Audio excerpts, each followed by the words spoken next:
and welcome to our 9th official episode of Jesus Girl Entertainment Podcast. We are so glad that you all have decided to come and join us and join the family and be with us on this night, this evening, this afternoon, this morning, whatever time it is, wherever you are. We are grateful to have you with us. So on tonight, our special topic for Mother's Day is going to be keeping the legacy alive. The legacy continues. Sorry, guys. The legacy continues. That's the name of our title and our topic for tonight. And I have a very special guest. She is the matriarch of our family. She is my grandmother. She is my mother's mother. And she is everything to everyone who is in need of her. And so today I'm going to introduce my grandmother to you guys as we have a short interview about some of the things and attributes that she has, how she gained those attributes, how she's passing them down throughout the bloodline, and what she means to our family. So at this time, Grandma, can you say hi to the people? Hello, how you doing? I'm Dorothy McGill. I'm 83 years old. Okay, that's good. So now I'm going to ask you a few questions. So I was born in the year of 1992 in Chicago, Illinois. So how did our family, coming from you, get to Chicago, Illinois? Were you born in Chicago? No, I was not. I was born in Bonita, Louisiana. Bonita, Louisiana. So how did you like it there? How was that growing up? It was nice because I stayed there until I got married. You stayed in Bonita until you were married? Yeah. Okay, so how old were you when you finally got married and moved from there? That was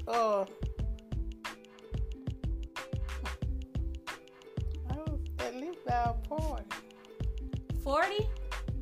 Yeah, I was married when I came to Chicago. When you came to Chicago, so you didn't get married until you were 40 years old? No, I wasn't quite that old. I wasn't no 40. But I came to Chicago when I was 40. I was working and everything, so okay. Like that, I was working and then got married and then we decided we wanted to find a better job. So my mama had left and I was just down there. And so we decided we wanted to come to the north. So your mother left Bonita first, and did she come to Chicago? She went to Chicago, and that's how you ended up going. Mm-hmm. But what were his parents? Was his parents in Chicago as well, or were they still? No, they were still in Louisiana. They were in Louisiana. Mm-hmm. Okay, so when you guys moved there, how did that go? Did you rent an apartment? Did you buy a house? How did that go? No, we was in the. So were you all renting, or how did you guys get your first place? We stayed with my mom until we stayed a little money and got our own place. We was out there years before we got our own place, and because she had plenty of room. So before I didn't go right to work because I babysit for her, because she was still working. So you were babysitting for your mom? Mm-hmm. You have younger siblings? Yeah. No, I didn't have. Cora. So how many was it of you guys all together? How many siblings did you have all together?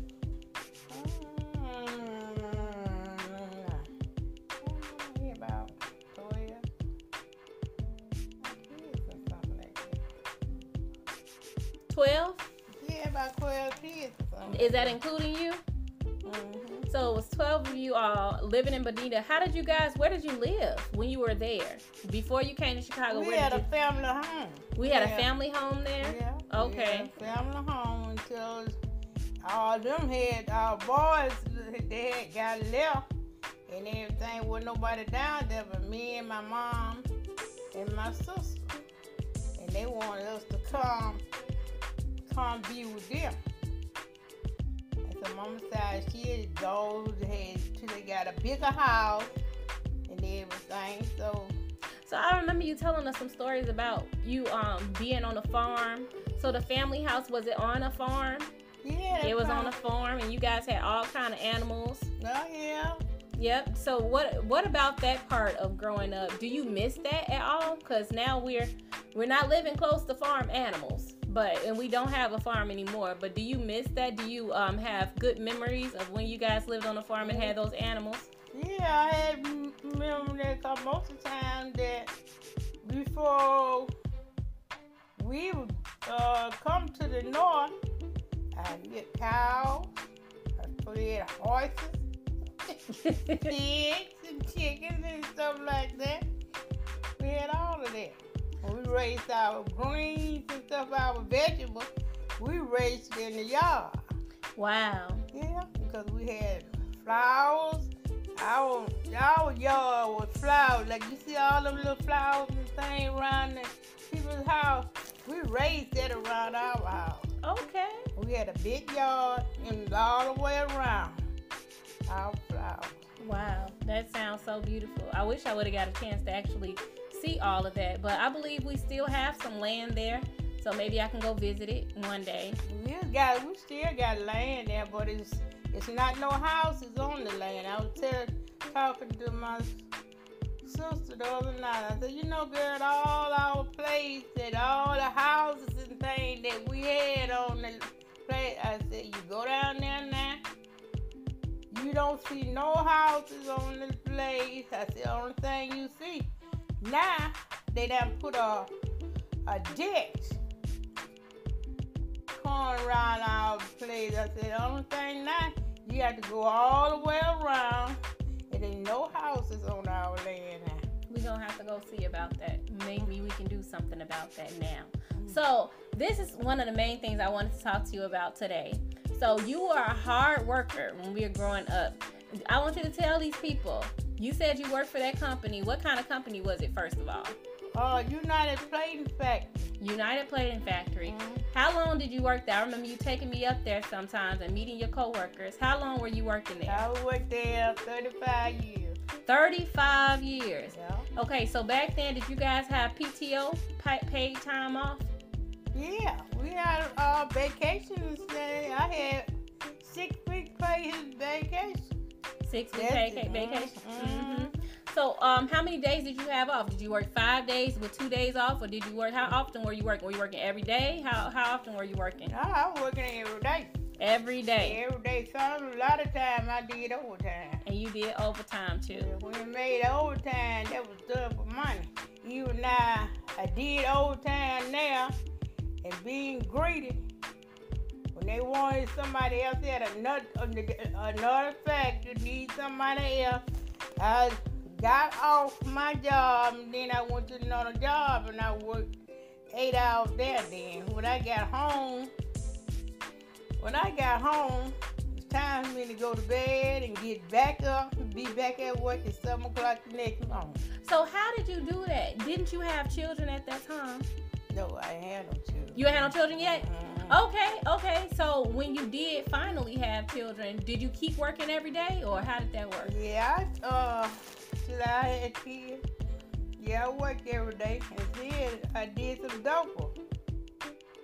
To take overtime, stuff like that. So when you guys first moved to Chicago, you were staying with somebody, but you eventually bought your home, right? No. When I came to Chicago, Mama and them were renting. Okay, then John was already there. He had that's my brother. He had him and his wife had bought them a home. So we stayed them a little while, and everything didn't go right. Because I worked and his wife wasn't working. And you know, that's a lot of interfusing right So you there. and his wife, y'all had some disagreements. Mm-hmm. Disagreement, and I said, now I'm working, he working, but you ain't working. You sitting at home, and then I come in and say something, I'm going in there and fix me something. Although I done put food here, and you gonna have something to say about what I'm cooking. If I'm gonna cook enough for you, and you already here, that's a problem. That's a problem. So you already here, look like you should have been had me something with. I said, nah, I told Mama, I said, you know, Mom, you know, me working days like that, I'm doing doubles, coming home at a certain time.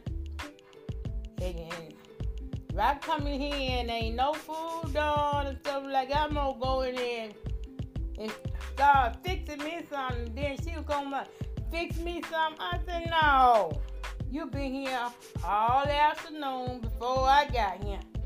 You should have been there fix my brother and you something. Then I said, when I go in there, I'm gonna fix me something. And guess what? I'm gonna put it all in my plate and I'm gonna be greedy.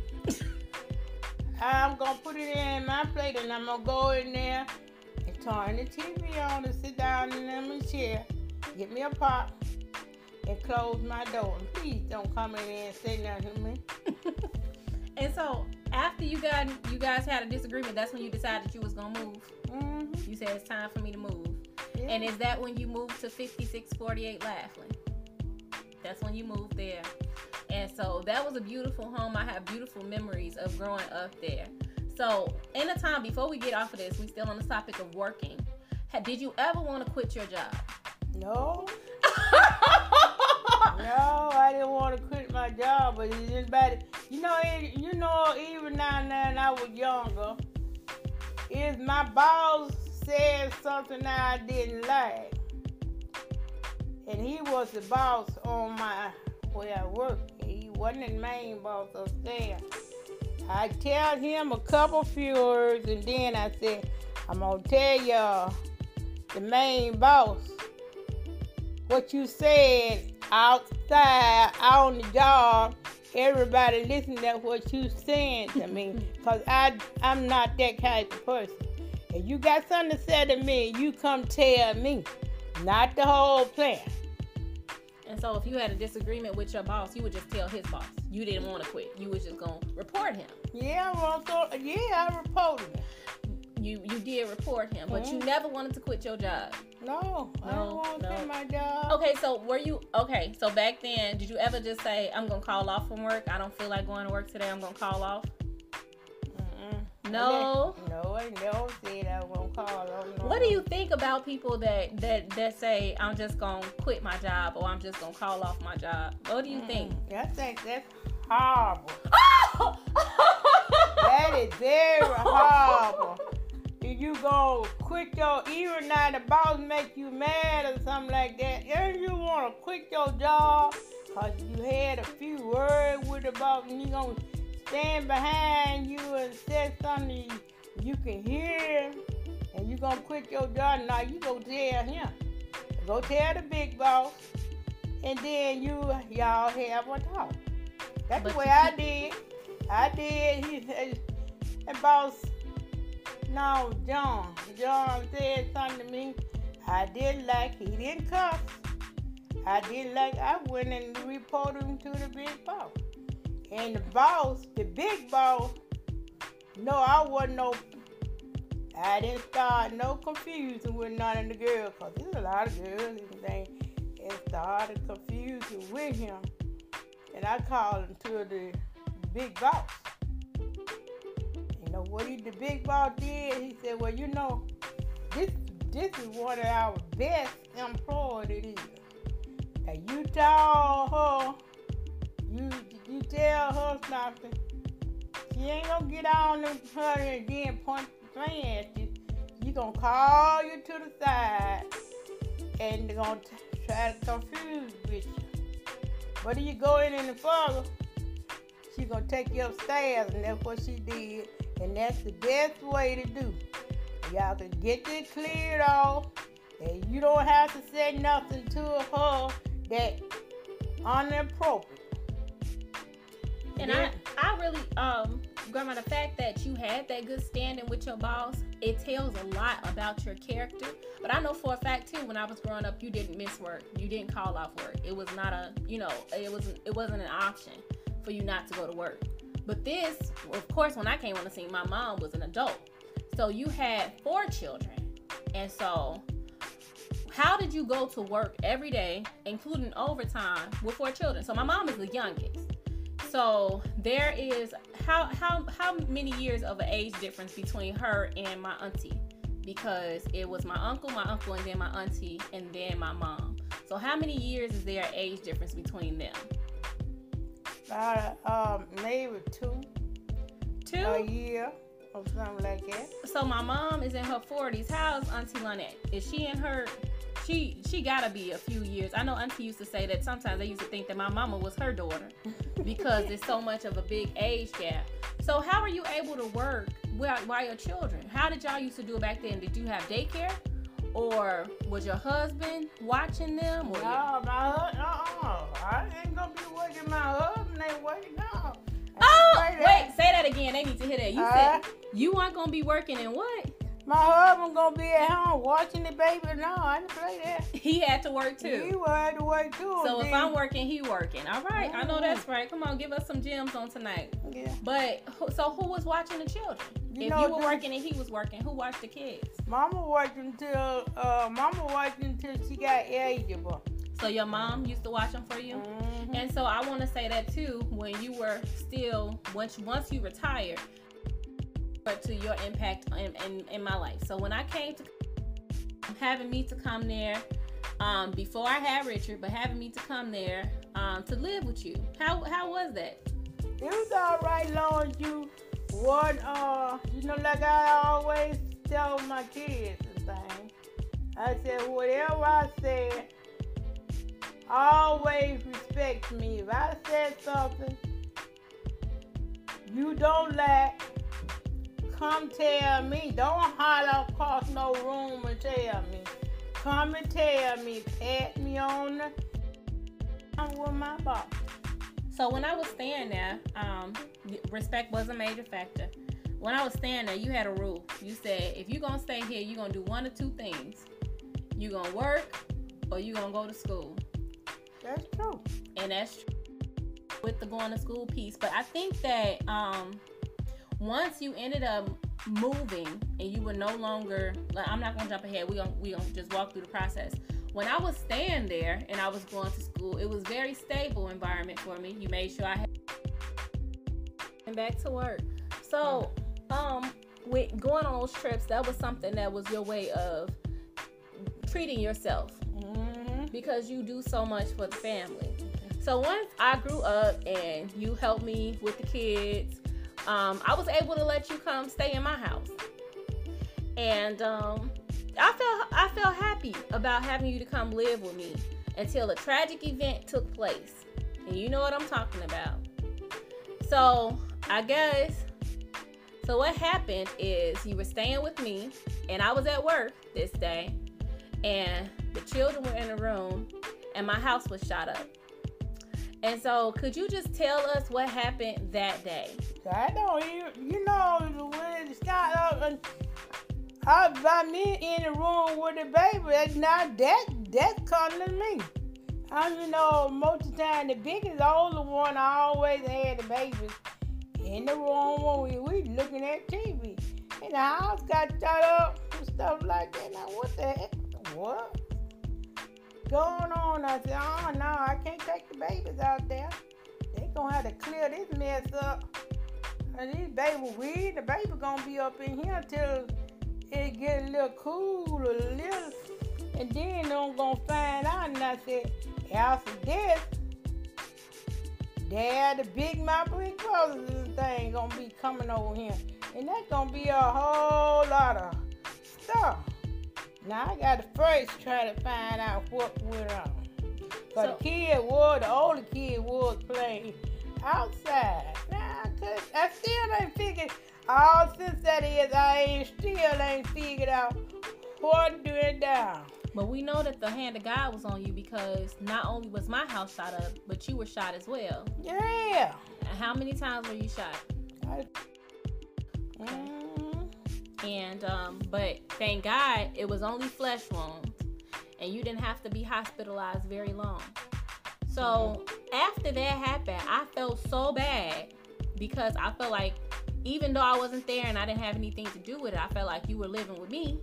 So the blame was on me. The responsibility was on me. Did you ever in your heart feel like it was my fault that happened? No, God, you wasn't there. Wow. If you had been there, it'd been enough. Yeah, I know even on the kids, your kids and things was outside, but I couldn't just stay with you because you wasn't there. And I didn't have anything to do with it either. So, but it's still, looking back on that, that's actually what turned me to get my relationship right with God. Because I knew that with some of the activity that was going on and with some of the stuff that was happening, I knew that because you had been such a blessing in my life, and for something like that to happen to you while you were quote unquote in my care, it was like, Shaniqua, you need to really change your surroundings and change everything around you. So with turning my life to God, sometimes when I'm tracing my bloodline, I'll go back to try to find out about who in our family really had a close relationship with God in that capacity, so I could figure out where I got it from. And then I thought my grandfather, who was your last husband, who was my mom's father, was a pastor. So does that come to mind? But then I also hear that your mother, my great-grandmother, was a devoted woman of God. So what exactly, can you tell me anything about Grandma Birdie? I never got an opportunity to meet her, but how was her relationship with God? Did she read a Bible a lot? Did she go to church? How was her relationship with God? Yeah, my mom was, come on, really close to God. Yeah, because, like on Sundays and stuff like that, if you got any place to go, that Saturday night, by me being the oldest girl and stuff in the house, we had to get our clothes and things on hangers and hang them up. So Sunday morning, we had to be in the Sunday school every Sunday. This time Mama go with us. And sometimes she said, y'all just go ahead on because I got to get the baby ready. Y'all go ahead on. When I come to church, you know who gonna have the baby?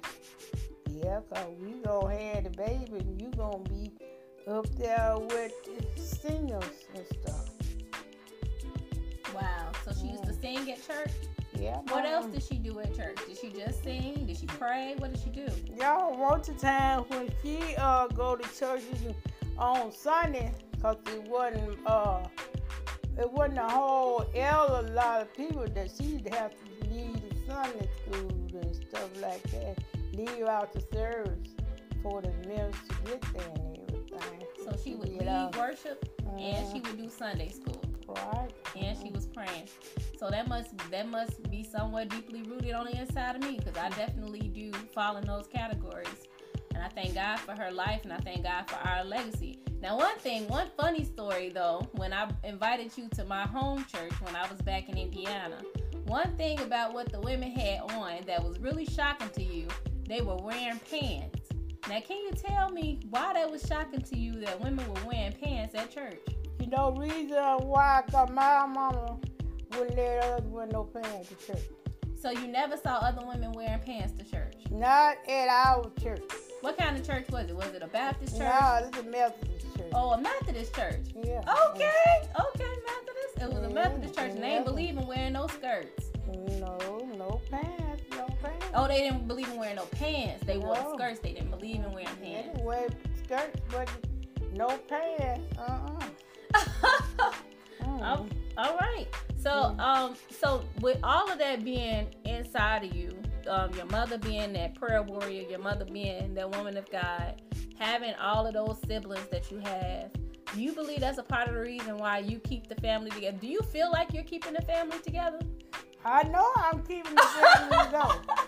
I know that. Nobody has to pat me on my back and tell me, there, you know you got a job. You really got, and they've been telling me that down through the years. She said, even now, your people's all over there in Gary and Allen. Before you even come home on your work, they done call. They got your telephone number to your boss, and they can call and tell Dorsey,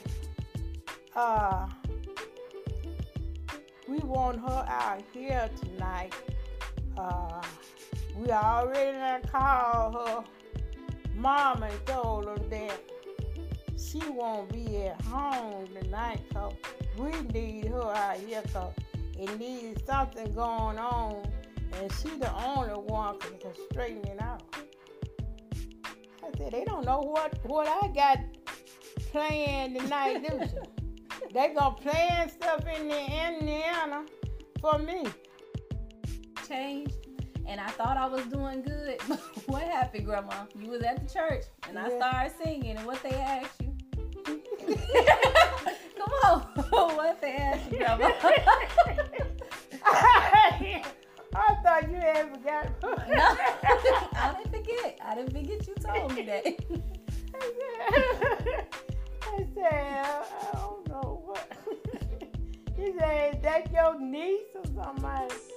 I said, what y'all talking about?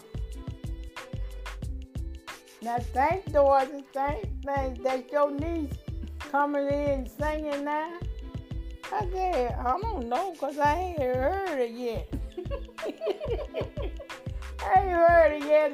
Y'all, I be working all the time. When I come in, I'm coming in the last minute and everything. You just listen now. Just listen. And they just tell me to listen. I said, why y'all telling me to listen? Y'all gonna start me laughing. I ain't gonna be able to. I'm gonna have to go outside because y'all getting me tickled. When I get tickled, everybody know I had to go on outside. I said, I get tickled, I'm gonna have to go on outside. And y'all see my brother and them, my brother and them are looking at y'all saying something to me, and they know how I am. Say, yeah, that's John looking at us. Yeah, y'all leave her alone. Cause John looking at her. So what was the problem, Grandma? What was the problem with my singing? What was wrong with it? I don't know. I don't know what's wrong with your singing, but you just made something. Look like you just made something. And I said, what? And she knows she ain't saying that right. Now she need to mean. No, the lady said, now, Dorothy, you just go back in the back and let her sing. Go back in the back. So-and-so call her so she can go back in the back, because she definitely going to go up there and tell her niece whatever she's saying, it ain't saying right. Now, y'all know she going to tell her. And Mr. Depp called her back in the back. So, Grandma, all the while, you telling me that I wasn't singing it right, and they calling me your niece. You never told them I was your granddaughter? No! Now, after they tell me my niece and stuff like that, I had to go back in the back, because otherwise they was not then another. You sound terrible. You sound terrible. And then they say, oh, that's your niece or somebody. I said, do she drink? Why y'all asking me that? I just came in. Y'all gonna ask me a question like that. I don't know what she had before she came in. I was a little child, though. Oh, you know, little girls. I seen some little. I wasn't little. I was a teenager. You was a teenager. But the people was clapping for me, though. Yeah, they clapping for you to shut up.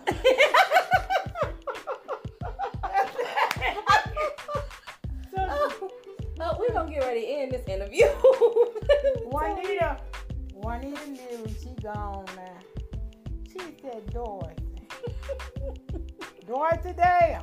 I said, what, Juanita? What was wrong with your niece? Why she said, and you know she got a pretty voice. I said, what y'all get me off of. Just listen now, Dorothy. They getting out.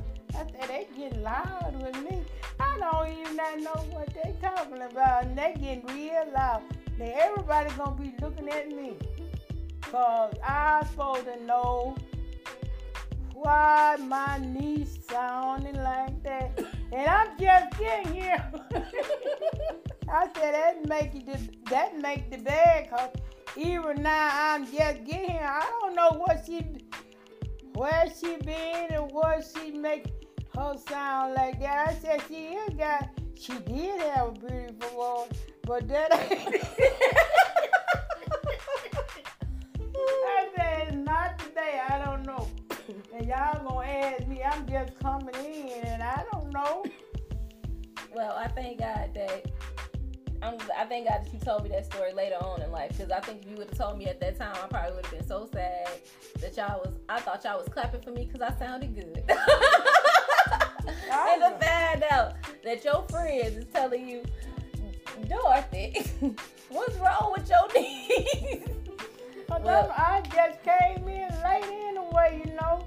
I had this baby and mama didn't want to keep her till I said, Mama, we got a big thing going today. You gonna keep the baby for me?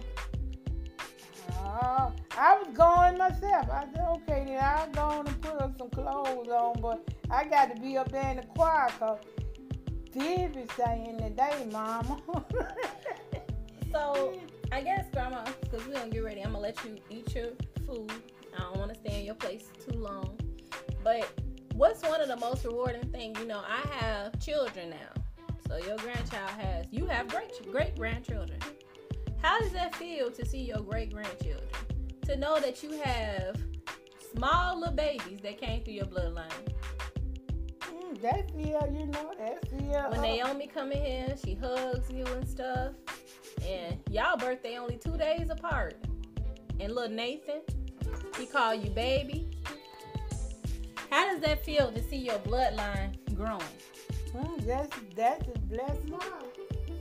Oh, I know blessing of stepping on my feet though. But it's a blessing to see your bloodline growing. What would you think, like, if your mother had an opportunity? Now, do you know your grandmother and your grandfather? Did you ever have a chance to meet them? You never did. No, I never met Mama, Dad, and her mama. So you never had a chance to meet your grandmother and your grandfather? Mm-hmm. Nope. So as far as back as our history goes, is your mother that you're aware of. All right. Okay. But I believe that Birdie, what was her last name? Causey? Causey Thomas. Birdie Causey Thomas. She left some good people in the earth. So out of your 12 siblings, this is the last thing I want to talk about because it is Mother's Day. And I just had an interview with my friend's mother. I just had an interview with my friend's mother a few weeks ago. And she recently lost about a few years ago, lost her daughter, who was my best friend, Mariah. You remember Mariah? Mm-hmm. Yeah, so did you know that she passed? Yeah, I think Bird was telling me about it.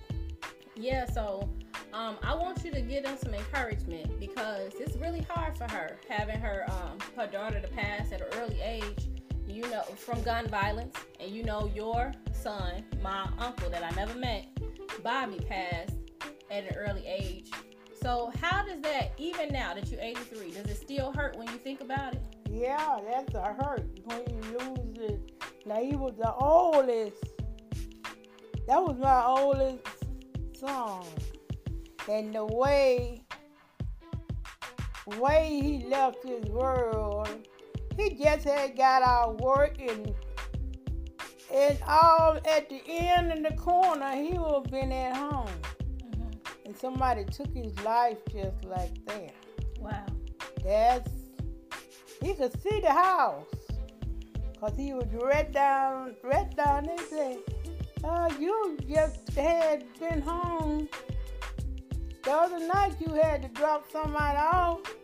And right there where you dropped them off, dropped the person off, that's where they held Bobby. At the end of that fence down there. That's where they shot him and killed him. So, with that being so hurtful, it still hurts you to this day. Oh yeah, that's a hurt. So, with that being the kind of hurt that it is, how were you able to forgive the family that did it? How did you do that?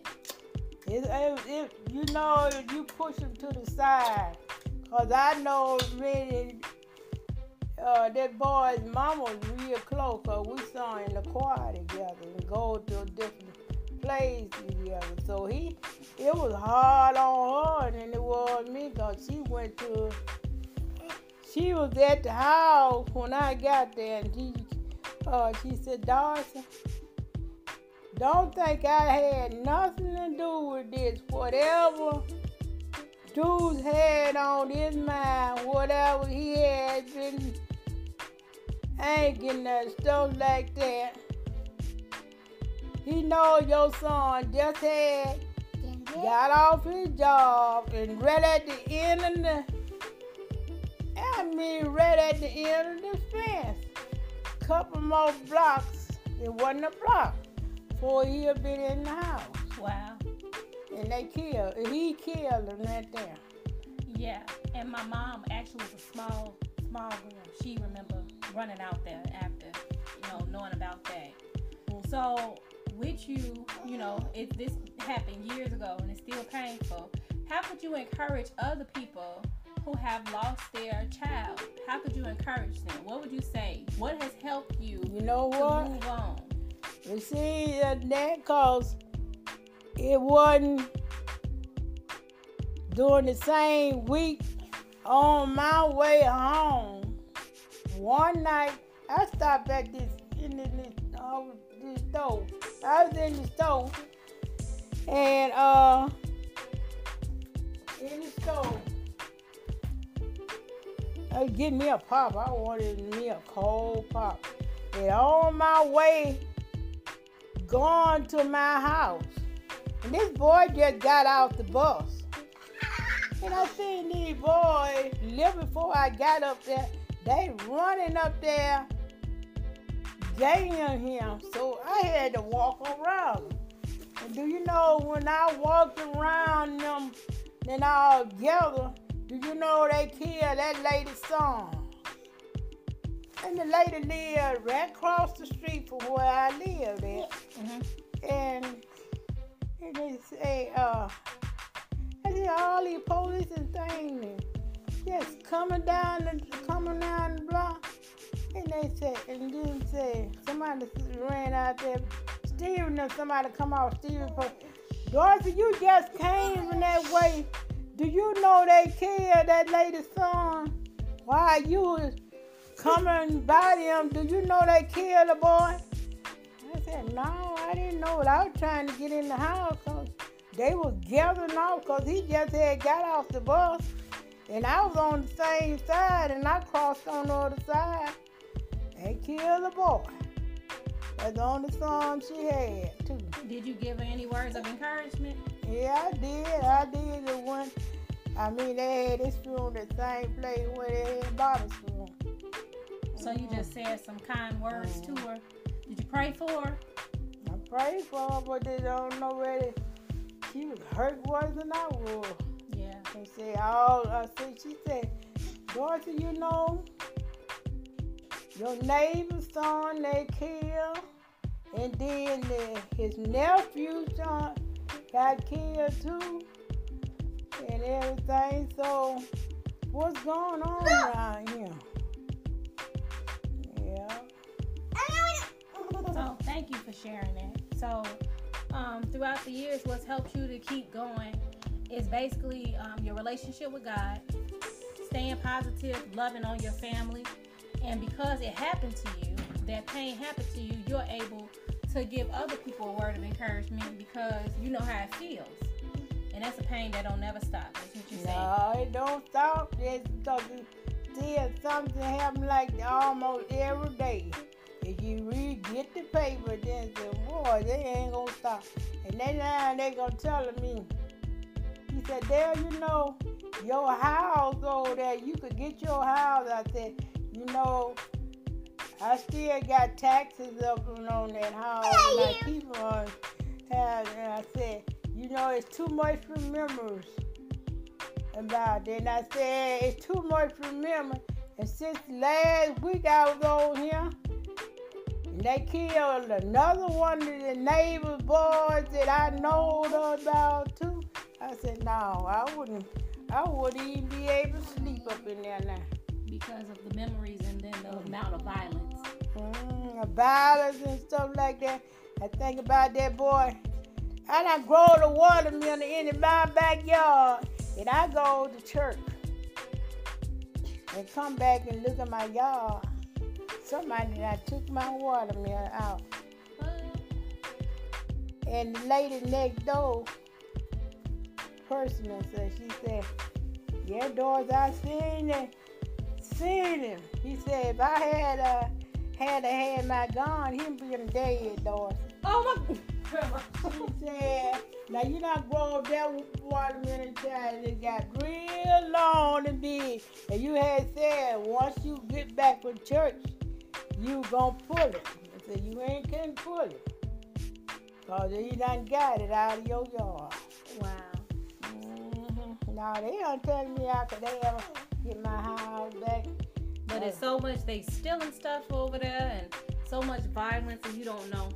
So we're going to be praying about it because it's still going to be an opportunity just for us to at least have the namesake because a lot of my childhood memories are in there. And though it may be some sad memories, there's some really good memories too from us being there. And so I thank you for coming and do this interview. Well, sitting here doing this interview with me for Mother's Day. And I want all of the mothers that are listening to hear some wisdom from an older woman. You got an opportunity to hear some of the grace that's on her life and just some of her life experiences. So for those of you who are like me, that I've had my fair share of, different work experiences, but my grandmother, she's cut from a different cloth. She don't believe in that calling off and quitting the job. She don't believe in that. You stay in your job. You take care of your family. You love on your family. You take care of your home. And this is what's graced her to live a good life, a great life, a loving, long life. 83 years young. She just turned 83 on the 26th of April. And so we thank God for your life and we thank God for your legacy. And we're going to keep this thing going. So until next time, you guys, that is my grandmother. I'm going to let her give a few last words if she wants to. Thank you guys for streaming in and listening to our conversation. We look forward to talking with you next time. Grandma, you got some words for the people? Okay, nice letting y'all hear my voice and stuff like that. So this old lady that I've seen a whole lot and everything is still going on in the family. You know, the family people that live next door to me, the whole house, the mama, the daughter, and the daddy, all of them is gone. And we right next door to me. Steven, and you know they keep paying, didn't you? Yeah, I know that was hurtful for you. Her too. Yeah. So the whole house is gone, and then they come tell me I can get in my house. It's too much to remember from me. Yeah, that's hurtful. Yeah, it's that's too hurtful. But Aunt told me, Mama, I wouldn't have to pay that much rent if I was going to get us. That's too much. I said you can do it if you want to, but But I ain't gonna be able to stay with. I just visit around. Get from the noise because it's too much to remember. Even now I go down around there, with all the people that I know, they gone. Oh, wait. So, before we get off of here, that's one thing that came up. So, we had one major disagreement when I finally came back to stay with my mom at the age of 27. And it was following me getting into an argument with my mom. So I wanted to ask you on this night, why is it that in the family, if you get into it with your parent, then her mama, her sister, everybody else want to get into it with you? You don't supposed to argue with your mom. You don't argue with your mother? No, y'all need. Even if your mother wrong? Even now she be wrong and stuff like that. You don't supposed to sit up and have no word back with your mama, no. So I was out of order. You was out of order. Yeah. Now see, y'all is just a little different from my mama. You had to been them boys, and you know my brother now, they get to argue with mama. You know what they do? They start arguing with her. She go get a broom, and she start hitting them upside the head and stuff like that. And say, there you said, don't argue with mama, do you? I said, yeah, because she gonna take something and lay you out now. What can you do? But be laid out. I said, you got that broom upside of your head. You gonna take the broom back and hit the side of the head. Nah, that's when I said, don't argue with her. Yeah, you were right. Because you know, I couldn't take the broom. Even if I could have, I couldn't hit it on the head. I said, I told you, I'm your oldest sister. I told you, just shut up. All right, y'all heard it from her mouth, my grandmother's mouth. 83 years young, 83 years of wisdom. Your mother out of order. Don't disrespect the back. Pray for her, you guys. I've gone through that. I actually will have an opportunity to do an interview with my mom, so you guys can kind of hear about some of the ups and downs, the dysfunctions, the love, all of the different things that encompass the relationship I have with my mother. And so you guys will get an opportunity to get a little bit of insight. But from my grandmother heard a disagreement between me and my mother. And my grandmother, who loves me, my grandmother, who I used to be her favorite grandchild, my grandmother, who I stayed with, got highly upset and angry with me because she said, you don't ever disrespect or get into an argument with your mother. And she's right, because you guys, Bible says that you should honor your mother and your father. It doesn't mean that they're going to always be right, but you leave the judging up to God. If you have a disagreement with them, or in your heart or in your mind, just try your best, guys, not to let it come out of your mouth, because it's not pleasing in the sight of God. And I know for a fact that in the times that I was at odds with my mom, that I could feel a disconnect with my relationship with God. Not fully, but I could feel like I knew something needed to take place. And once I apologized, once I humbled myself, even if I felt like I was right, to at least say, you know what, I'm sorry, I should not have said that, I should not have done that. Things began to open up for me again. It was a flow. This is just honest. This is just truth. This is what has happened for me in my past, and you know, with the relationship that I have with my mom.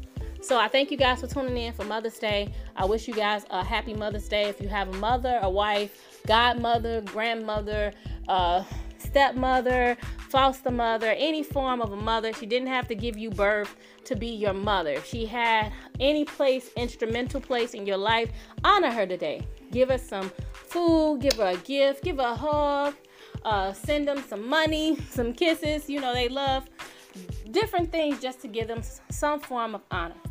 I love you guys, and you know that Jesus loves you more. Stay tuned for upcoming episodes. Talk to you soon.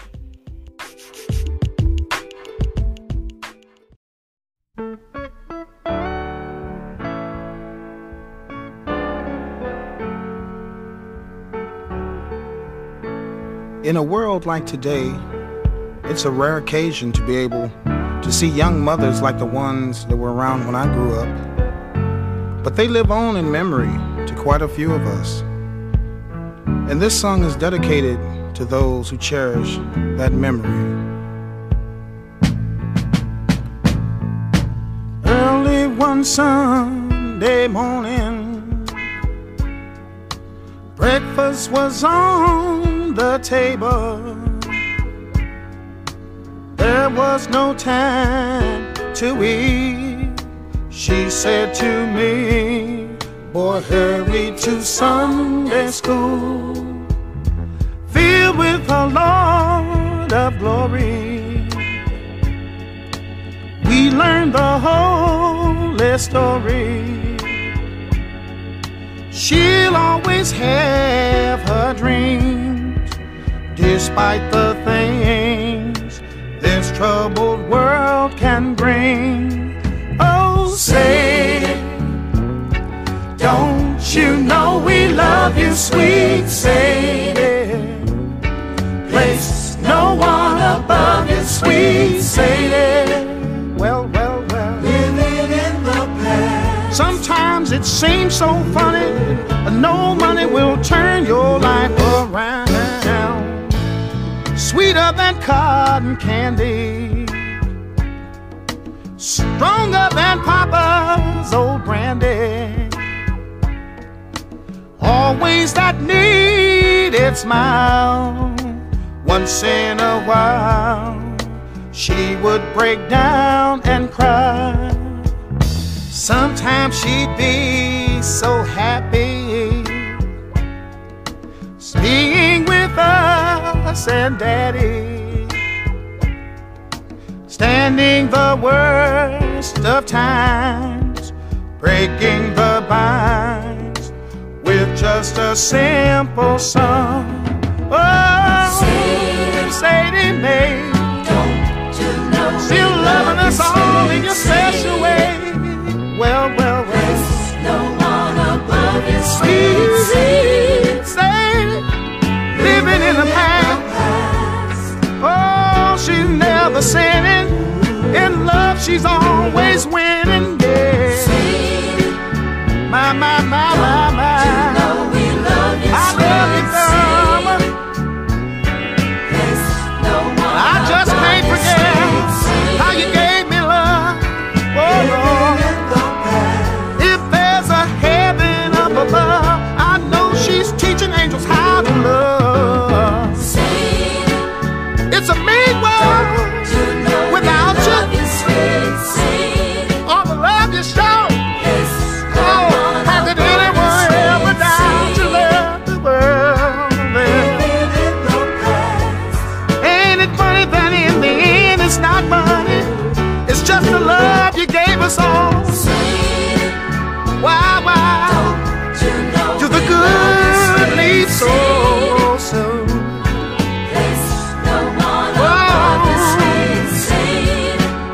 I don't know. And though the people say they love my songs, oh Lord, I'm all alone. I miss her so long. Well, don't you know we love you, I love you, Mama. There's no one above you, Let me just try one more time and say and though we were very poor, she tried to love us that much more. Oh, have you ever, you know we love have you ever met Sadie? There's no one above you, The premier of ladies. Oh, sometimes I feel so alone, but I know that I gotta go on. It's what she wanted from me. You know we love you, I know it's gonna be hard sometimes.